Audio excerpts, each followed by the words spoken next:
Hey everyone, it's Movie Lover Warren20 here, and I'm here with a brand new released film to kick off my 2021 movie reviews.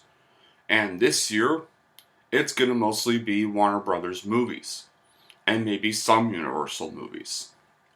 From what I'm seeing, because Warner Brothers actually grew a brain to let us have their films and actually got some common frickin' sense back in November. And actually finally realized the truth. So, the movie that's going to be kicking off my 2021 movie reviews is going to be for a movie called The Little Things. Directed by John Lee Hancock and stars Denzel Washington, Rami Malek, and Jared Leto. So, I saw The Little Things last night, and I gotta say, it was not a bad drama thriller, but there were quite a few cons I had with the film. Like, for starters, the film shares much of its familiarity with the 1990 movie Seven, which is one of my favorite movies of all time, guys. Basically, the film follows, much like that movie, it follows two cops, Joe Deegan, a cop haunted by his past and cases he could not solve, and Jim Baxter, as they investigate a chain of murders in 1990s Los Angeles and increasingly fixate their attention on Albert Sparma, a suspect who seems to enjoy their attention. It's only by around the end of the first hour that Jared Leto's character Albert Sparma is brought into the picture. Throughout the runtime, the film insists it's the little things that are important and conveys the theme that everybody has skeletons in their closet. Plus, the opening credits of the movie also gives us a brand new Warner Bros. Animation for a new Warner Bros. Logo. So, yeah. I streamed the movie on Cineplex Store last night, aka saw the movie at my cinema house. Yeah. I call this room my cinema if I'm streaming a movie on their Cineplex Store. One that came out in 2021. But, yeah. I thought it was a pretty decent movie, I gotta say. I mean, it went on a little too long. I mean, yeah. And plus, it did kind of feel too much trying to be like David Fincher, but unlike a certain other movie that tries way too hard to be like David Fincher, yeah, I'm talking to you, Fear.com. So, for starters, let's get on with the pros that I liked about the movie. Now, the pros, well, the story was interesting enough to keep me guessing about Sparma's involvement in the murders. And, of course, there is a very clever, unique plot device. Spoilers. Denzel Washington who bought this red barrett for Jimmy to help him with closure, maybe lessen Jimmy's guilt, was very clever and unique. And unlike other viewers, much like a lot of viewers think that Jared Leto was overacting, but to be fair, I think this was one of his better performances. Definitely much better than his performance as the Joker in Suicide Squad, but maybe his Joker in Snyder's Justice League cut will be better, so just have to see when that comes out next month. His creepy character was pretty convincing. I mean, and the performances in this movie are nothing really too memorable, but they're still good performances. Especially with a cast led by Nobel Academy Award winners Denzel Washington, Rami Malek, and Jared Leto.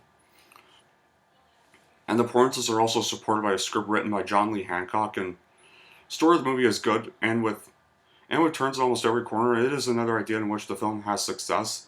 Although at its loss, the story leaves some areas of the film concealed from the audience.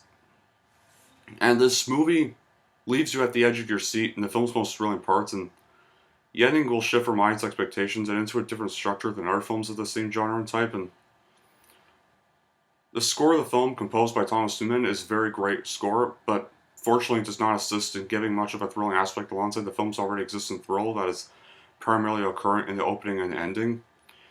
And at the end of the movie, the score does assist with the thrill shown on screen, and the lighting helps to set the ambience of the film's 1990 Los Angeles setting with many dim and dark lights.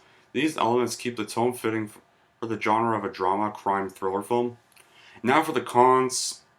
There were quite a few cons I had with the film. Like, once again, the storyline was not original. It copied way too much from David Fincher's Seven. or Denzel Washington's Training Day, because they both include the retiring cop teaches new rookie the ropes theme, and it's pretty much a challenge to convert my mind's to convert to the pre-smartphone technology of the early 90s, which made the instant communication factor non-existence. But okay, that's no one's fault, but that's no one who worked on the film's fault. It's just mostly frustrating. But if the story, but I'm feeling we probably would have had a much more original plot if the story had took place in a current time. There's too much jumpy editing, and too much focus on Sparma being the sole killer, not including any other tentative perps, and flashback overkill to inform the viewer how deeply Denzel's unsolved murders were haunting him. It seems they disrupted most scenes where he was alone. We get it. He's traumatized by his past of unsolved murders, and it's an accidental killing of the female victim. And there's this really big plot hole with Jimmy trusting Sparma by turning his back on him while digging the holes. Actually, trusting Sparma enough to get into his car in the first place is not believable, especially with Jimmy believing Sparma was the killer. It was out of his character to make himself that vulnerable. And on a technical note, I hardly can hear much of the dialogue no matter how high I turn up the volume on my TV. Like, characters were mumbling and speaking too fast. It must be like, I think it was just a technical issue that wasn't really intentional, but all in all, guys, despite those flaws, I thought Little Things was a decent movie.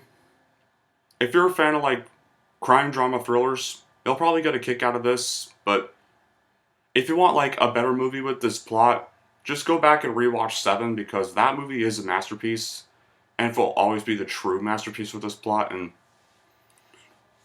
But despite that, guys, this movie was pretty enjoyable. It's a good way to kick off my 2021 movie reviews. And how I would rank it? Well, I would rank The Little Things a 7 out of 10. It's not a great movie, but it's definitely but it is a pretty decent crime thriller nonetheless. But, so, yeah. All guys, that'll be it for this video. Thank you all for watching, and if you like this and want to see more, don't forget to like and subscribe to Movie Lover 120.